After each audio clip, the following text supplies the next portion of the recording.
ಆತ್ಮೀಯ ವೀಕ್ಷಕ ಬಂಧುಗಳೇ, ಪಾಟೀಲ್ ನ್ಯೂಸ್ ಅಲರ್ಟ್ ಸುದ್ದಿವಾಹಿನಿಗೆ ತಮ್ಮನ್ನು ಆತ್ಮೀಯವಾಗಿ ಸ್ವಾಗತ, ಸುಸ್ವಾಗತ, ನಮಸ್ಕಾರ. ಮಸ್ಕಿ ತಾಲೂಕಿನ ಹಾಲಾಪುರ ಬಳಿಯ ಜಂಗಮರಹಳ್ಳಿಯಲ್ಲಿ ಇಂದು ಜನಸ್ಪಂದನ ಕಾರ್ಯಕ್ರಮಕ್ಕೆ ಮಸ್ಕಿ ಶಾಸಕರು ಹಾಗೂ ರಾಜ್ಯ ಖಾದಿ ಮತ್ತು ಗ್ರಾಮೋದ್ಯೋಗ ಮಂಡಳಿ ಅಧ್ಯಕ್ಷರಾದ ಆರ್ ಬಸನಗೌಡ ತುರ್ಯಾಳ್ ಅವರಿಂದ ಕಾರ್ಯಕ್ರಮವನ್ನು ಉದ್ಘಾಟಿಸಿದರು. ಜಂಗಮರಹಳ್ಳಿಯ ಉನ್ನತೀಕರಿಸಿದ ಸರ್ಕಾರಿ ಹಿರಿಯ ಪ್ರಾಥಮಿಕ ಶಾಲಾ ಮೈದಾನದಲ್ಲಿ ಹಮ್ಮಿಕೊಂಡಿರತಕ್ಕಂಥ ಜನಸ್ಪಂದನ ಕಾರ್ಯಕ್ರಮದ ಪ್ರಾಸ್ತಾವಿಕ ನುಡಿಯನ್ನು ಮಸ್ಕಿ ತಹಸೀಲ್ದಾರ್ ಸುಧಾ ಹರಮನಿಯವರು ಮಾತನಾಡುತ್ತಾ, ಇಲ್ಲಿರ್ತಕ್ಕಂಥ ನಾಗರಿಕರು ತಮ್ಮ ತಮ್ಮ ಸಮಸ್ಯೆಗಳನ್ನು, ತಮ್ಮ ಕುಂದುಕೊರತೆಗಳನ್ನು ಸಂಬಂಧಪಟ್ಟಿರ್ತಕ್ಕಂಥ ಇಲಾಖೆಯವರಿಗೆ ಲಿಖಿತ ರೂಪದಲ್ಲಿ ಬರೆದು ತಮ್ಮ ಸಮಸ್ಯೆಗಳನ್ನು ಪರಿಹರಿಸಿಕೊಳ್ಳಬೇಕಂತಂದು ಕಾರ್ಯಕ್ರಮದಲ್ಲಿ ಮಾತನಾಡಿದರು. ಕಾರ್ಯಕ್ರಮವನ್ನು ಉದ್ಘಾಟಿಸಿ ಮಾತನಾಡಿದ ಮಸ್ಕಿ ಶಾಸಕ ಆರ್ ಬಸನಗೌಡ ತುರ್ಯಾಳ್ ಅವರು ಮಾತನಾಡುತ್ತಾ, ಈ ಒಂದು ತಾಲೂಕು ಮಟ್ಟದ ಜನಸ್ಪಂದನ ಕಾರ್ಯಕ್ರಮದಲ್ಲಿ ಎಲ್ಲ ಅಧಿಕಾರಿಗಳು ಹಾಜರಾಗಿ ಜನರ ಅಹವಾಲನ್ನು ಸ್ವೀಕರಿಸಿ ಒಂದು ತಿಂಗಳೊಳಗೆ ಜನರ ಸಮಸ್ಯೆಗಳನ್ನು ಪರಿಹರಿಸಬೇಕು. ಯಾಕಂದರೆ ಈ ಹಿಂದಿನ ಹಲವಾರು ಜನಸ್ಪಂದನ ಕಾರ್ಯಕ್ರಮದಲ್ಲಿ ಕೆಲ ಅಧಿಕಾರಿಗಳು ಗೈರಾಜರಾಗುತ್ತಿದ್ದು, ಅದಕ್ಕೆ ಇನ್ನು ಮುಂದೆ ನಡೀತಕ್ಕಂಥ ಜನಸ್ಪಂದನ ಕಾರ್ಯಕ್ರಮದಲ್ಲಿ ಯಾವ ಅಧಿಕಾರಿಗಳು ಗೈರಾಜರಾತರೋ ಅವರಿಗೆ ನೋಟಿಸ್ ಕೊಡುವ ಮುಖಾಂತರ ಎಚ್ಚರಿಕೆಯನ್ನು ಕೊಡಬೇಕು. ಒಂದು ವೇಳೆ ಸತತವಾಗಿ ಗೈರಾಜರಾದರೆ ಅವರಿಗೆ ಸಸ್ಪೆಂಡ್ ಮಾಡ್ತಕ್ಕಂಥ ಅಧಿಕಾರವನ್ನು ತಹಸೀಲ್ದಾರ್ ಅವರು ಮೇಲಧಿಕಾರಿಗಳಿಗೆ ಸೂಚಿಸಬೇಕಂತಂದು ಮಸ್ಕಿ ಶಾಸಕರಾದ ಆರ್ ಬಸನಗೌಡ ತುರ್ಯಾಳ್ ಅವರು ಈ ಒಂದು ಜನಸ್ಪಂದನ ಕಾರ್ಯಕ್ರಮದಲ್ಲಿ ಅಧಿಕಾರಿಗಳಿಗೂ ಭಾಳಷ್ಟು ಖಡಕಾಗಿರ್ತಕ್ಕಂಥ ಸಂದೇಶವನ್ನು ಕೊಟ್ಟರು. ಜನಸ್ಪಂದನ ಕಾರ್ಯಕ್ರಮ ನಡೆಯುವಾಗ ವಿದ್ಯುತ್ 6 ರಿಂದ 8 ಸಲ ಹೋಗಿ ಬಂದಿದ್ದು ಕಾರ್ಯಕ್ರಮಕ್ಕೆ ತುಂಬ ವಿಳಂಬ ಮತ್ತು ತೊಂದರೆ ಉಂಟಾಗಿ ಕಾರ್ಯಕ್ರಮದಲ್ಲಿ ಏರುಪೇರಾಯಿತು. ಯಾಕಂದರೆ ಇಂಥ ಒಂದು ಕಾರ್ಯಕ್ರಮದಲ್ಲಿ ಸ್ವತಃ ಶಾಸಕರು, ತಾಲೂಕು ಮಟ್ಟದ ಅಧಿಕಾರಿಗಳು, ಜೆಸ್ಕಾಂ ಅಧಿಕಾರಿಗಳಿದ್ದರೂ ಕೂಡ 7-8 ಸಾರಿ ಕರೆಂಟ್ ತೆಗೆದು ಕಾರ್ಯಕ್ರಮವನ್ನೇ ಸಮಸ್ಯೆ ಮಾಡಿದರು. ಹಾಗಾದರೆ ನಮ್ಮ ದಿನನಿತ್ಯದ ಜೀವನದಲ್ಲಿ ಕೂಡ ನಮ್ಮ ಹೊಲಗದ್ದೆಗಳಿಗೂ ಮನೆಗಳಿಗೂ ದಿನನಿತ್ಯ 16 ಬಾರಿ ಕರೆಂಟ್ ತೆಗೆದು ಭಾಳಷ್ಟು ತೊಂದರೆ ಉಂಟಾಗುತ್ತದೆ. ಹೀಗಾಗಿ ಮುಂದಿನ ದಿನಮಾನಗಳಲ್ಲಿ ವಿದ್ಯುತ್ತನ್ನು ಸರಿಯಾಗಿ ಕೊಡಿಸಬೇಕಂತಂದು ಸಾರ್ವಜನಿಕರು ಶಾಸಕರಿಗೂ ಮತ್ತು ಅಧಿಕಾರಿಗಳಿಗೂ ಆಕ್ರೋಶವನ್ನು ವ್ಯಕ್ತಪಡಿಸಿದರು. ಮಂದಹಾಸ ಮೂಡಿಸುವ ಈ ಯೋಜನೆಯಾಗಿದೆ.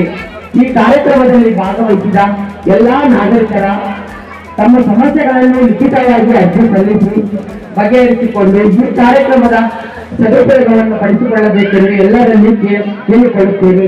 ಈ ಕಾರ್ಯಕ್ರಮದಲ್ಲಿ ಭಾಗವಹಿಸಿದ ಸಮಸ್ತ ಎಲ್ಲ ಜನರಿಗೂ ಧನ್ಯವಾದಗಳನ್ನು ತಿಳಿಸುತ್ತೇನೆ. ತ್ವರಿತಗತಿಯಲ್ಲಿ ಮುಟ್ಟಲಿ ಅಂತ ಯಾವುದೇ ಸರ್ಕಾರವಾದರೂ ತನ್ನ ಪ್ರಮುಖವಾದಂತಹ ಉದ್ದೇಶಗಳಲ್ಲಿ ಒಂದನ್ನಾಗಿಸಿಕೊಂಡಿರ್ತದೆ. ಹಾಗೆ ಪ್ರಸ್ತುತ ಸರ್ಕಾರವು ಕೂಡ ಈ ಒಂದು ಜನಸ್ಪಂದನ ಕಾರ್ಯಕ್ರಮವನ್ನು ಏರ್ಪಡಿಸಿರ್ತದೆ. ಗ್ರಾಮೀಣ ಭಾಗದಲ್ಲಿ ಜನವಸತಿಗಳು ತಾಲೂಕು ಕೇಂದ್ರದಿಂದ ಬಹಳಷ್ಟು ದೂರದಲ್ಲಿರ್ತವೆ. ಸಾಕಷ್ಟು ಜನರಿಗೆ ತಾಲೂಕಾ ಮಟ್ಟದ ಸ್ಥಳಗಳಿಗೆ ಆಗಲಿ ಅಥವಾ ಶಾಸಕರ ಕಾರ್ಯಾಲಯಕ್ಕೆ ಆಗಲಿ ತಮಗೆ ಸಮಸ್ಯೆಗಳೆದುರಾದಾಗ ಕೆಲವರು ಹೋಗ್ತಾರೆ, ಬಟ್ ಎಲ್ಲರಿಗೂ ಅಷ್ಟು ದೂರ ಪ್ರಯಾಣ ಬೆಳೆಸಿ ಹೋಗಿ ತಮ್ಮ ಸಮಸ್ಯೆಗಳಿಗೆ ಪರಿಹಾರ ಕಂಡುಕೊಳ್ಳೋದು ತುಂಬಾ ಕಷ್ಟ ಸಾಧ್ಯವಾಗಿರುತ್ತದೆ. ಸೊ ಅದನ್ನ ಸುಗಮಗೊಳಿಸಲಿಕ್ಕೆ ಇನ್ನ 9 ಎಕರೆ ಇದು ಭೂಮಿ ಇದೆ, ಸರ್ಕಾರ ಭೂಮಿ ಇದೆ. ಅದರಲ್ಲಿ 16 ಎಕರೆ ಅವರಿಗೆ ಅಲರ್ಟ್ ಆಗಿಬಿಟ್ಟೆ ಎಸ್ ಸಿ ಮಂದಿಗೆಲ್ಲರಿಗೆ. ಅದನ್ನ ನೀವು ಅಳತೆ ಮಾಡಿಕೊಟ್ಟು ನಮ್ಗೆ ಇಲ್ಲಿ ರೋಡಿನ ಮೊರಾರ್ಜಿ ಸ್ಕೂಲ್ ಪಕ್ಕ 3 ಎಕರೆ ಹೊಲ ಐತೆ.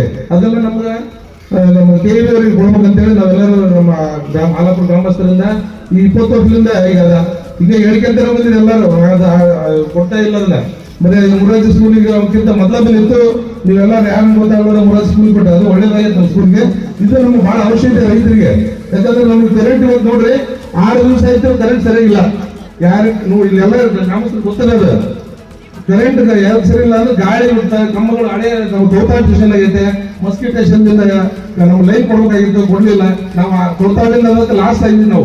ನಾವು ಮೊದಲು ಪ್ರಸ್ತಾಪದವ್ರು ಆಗಿದ್ರೆ ಈಗ ನಾವು ಹಾಲಾಪುರದವ್ರು ಲಾಸ್ಟ್ ಆಗಿವಿ. ಈಗ ಅದ್ರ ಸಲುವಾಗಿ ನಾವು ಅದನ್ನ ಈಗ ಮನವಿ ಕೊಟ್ಟಿವಿ. ಅದನ್ನ ಸ್ವೀಕಾರ ಮಾಡಿ ಅದನ್ನ ಸ್ಥಳೀಯವಾಗಿರ್ತಕ್ಕಂಥ ಸಮಸ್ಯೆಗಳು ಪ್ರತಿಯೊಬ್ಬರು ಕೂಡ ಆಡಳಿತ ಅಧಿಕಾರಿಗಳಿಗೆ ಗಮನಕ್ಕೆ ತಂದರೆ ತ್ವರಿತವಾಗಿರ್ತಕ್ಕಂಥ ಕಾರ್ಯಕ್ರಮಗಳು ಏನಿದ್ರೆ ಅವರ ಸಮ್ಮುಖದಲ್ಲಿ ಆಗ್ತವೆ. ಇವತ್ತು ಇನ್ನಿತರ ಇಲಾಖೆಗಳ ಕಾರ್ಯಕ್ರಮಗಳು ಯಾವ ರೀತಿಯಾಗಿ ಬೇರೆ ಬೇರೆ ಕಾರ್ಯಕ್ರಮಗಳು ಕೂಡ ಇವತ್ತು ನನ್ನಿಂದ ಏನಾಗಬೇಕು ಅನ್ನುವಂಥದ್ದು ಕೂಡ ಒಂದು ಕಡೆ ತಾವೇನು ಅರ್ಜಿ ಕೊಡ್ತೀರಿ ಆ ಆಧಾರದಲ್ಲಿ ಇವತ್ತು ಕೆಲಸಗಳನ್ನು ಮಾಡ್ತಕ್ಕಂಥ ರೀತಿಯಲ್ಲಿ ಈ ಒಂದು ಜವಾಬ್ದಾರಿಯನ್ನು ವಹಿಸಿದ್ದಾರೆ. ಇವತ್ತು ಆಡಳಿತ ವರ್ಗ ಏನಿದೆ ಪ್ರತಿಯೊಬ್ಬರು ಈ ಜನಸ್ಪಂದನ ಕಾರ್ಯಕ್ರಮವನ್ನು ಮಾಡುವಂಥ ಕಾರ್ಯಕ್ರಮದಲ್ಲಿ ಅನೇಕರು ತಮ್ಮ ಅಹವಾಲುಗಳನ್ನು ಕೊಡ್ತಾರೆ. ನಾವು ಕನಿಷ್ಠ ಅದನ್ನು ಸ್ವೀಕಾರ ಮಾಡ್ತೀವಿ. ಸ್ವೀಕಾರ ಮಾಡಿದಾಗ ಅದಕ್ಕೆ ಪರಿಹಾರ ಕೊಡುವಂಥ ಕೆಲಸ ತನ್ನಿಂದ ಆಗ್ತಕ್ಕಂಥದ್ದು ಹೆಚ್ಚಿನ ಸಂಖ್ಯೆಯಲ್ಲಿ ಸಾಮಾನ್ಯರ ಕೆಲಸ ಅಧಿಕಾರಿಗಳ ಮೂಲಕ ಆಗ್ತಕ್ಕಂಥ ಕೆಲಸಗಳಿರ್ತವೆ. ಆ ಕಾರ್ಯಕ್ರಮಗಳನ್ನು ಅವನ್ನ ಎಲ್ಲ ಇವತ್ತು ನೀವು ಅವಾರ್ಡುಗಳನ್ನು ಸ್ವೀಕರಿಸಿದ ಮೇಲೆ ಅವನ್ನ ತಮ್ಮ ಏನು ಒಂದು ಅವಧಿಯನ್ನು ಕೊಡಬೇಕು. ಇನ್ನೊಂದು ಜನಸ್ಪಂದನ ಕಾರ್ಯಕ್ರಮ ಆಗೋ ಹೊತ್ತಿಗೆ ಇಲ್ಲಿರ್ತಕ್ಕಂಥ ಈ ಪಂಚಾಯತ್ ಈ ಹೋಬಳಿಯಲ್ಲಿ ಮಾಡಿದಿರಿ. ಈ ಕಾರ್ಯಕ್ರಮದ ಏನು ಅಹವಾಲುಗಳು ಇರ್ತವೆ ಅವನ್ನ ಪೂರ್ಣಗೊಳಿಸುವಂಥ ಕೆಲಸ ಅಧಿಕಾರಿ ವರ್ಗ ಮಾಡಿದಾಗ ಈ ಜನಸ್ಪಂದನ ಕಾರ್ಯಕ್ರಮಗಳು ಯಶಸ್ವಿಯಾಗಲಿಕ್ಕೆ ಸಾಧ್ಯ ಆಗ್ತದೆ. ಇವತ್ತು ಈಗಾಗಲೇ ನಾವೆಲ್ಲ ಮೂರು ನಾಲ್ಕು ಕಾರ್ಯಕ್ರಮಗಳನ್ನು ಮಾಡಿದ್ದೀವಿ. ಅದು ಕೂಡ ಕನಿಷ್ಠ ನನಗೆ ತಿಳಿದ ಮಟ್ಟಿಗೆ 20% ಕೆಲಸ ಆಗಿದೆ. ಇವತ್ತು ನಾವು ಆ ಒಂದು ಜನಸ್ಪಂದನ ಕಾರ್ಯಕ್ರಮದಲ್ಲಿ ನೋಡಿದಾಗ ಕನಿಷ್ಠ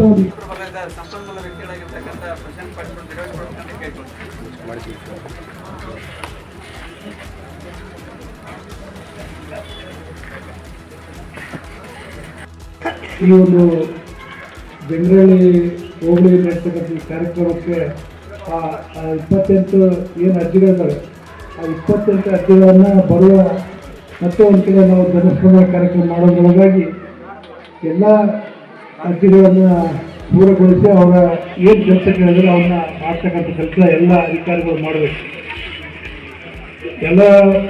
ಎಲ್ಲ ಅರ್ಜಿಗಳನ್ನು ಮುಗಿಸ್ಕೊಳ್ತಕ್ಕಂಥದ್ದು ನಾನು ಮುಂದಿನ ಶನಿವಾರ ಒಂದು ತಿಂಗಳಿಗೊಮ್ಮೆ ಮಾಡ್ತಕ್ಕಂಥ ಈ ಕಾರ್ಯಕ್ರಮ. ಆ ದಿನ ಈ ಆಲಾಪುರ ಹೋಬಳಿಯಲ್ಲಿ ಏನು ಚರ್ಚೆಗೆ ಬಂದಿತ್ತು ಅದನ್ನು ಪ್ರಥಮವಾಗಿ ತೆಗೆದುಕೊಂಡು ಕೆಲಸ ಯಾವ್ಯಾವ ಇಲಾಖೆಗಳು ಪೂರ್ಣಗೊಳಿಸುವಂಥ ಚರ್ಚೆ ಆದ ನಂತರ ಮುಂದಿನ ಕಾರ್ಯಕ್ರಮ ಸ್ಟಾರ್ಟ್ ಮಾಡ್ತೀವಿ.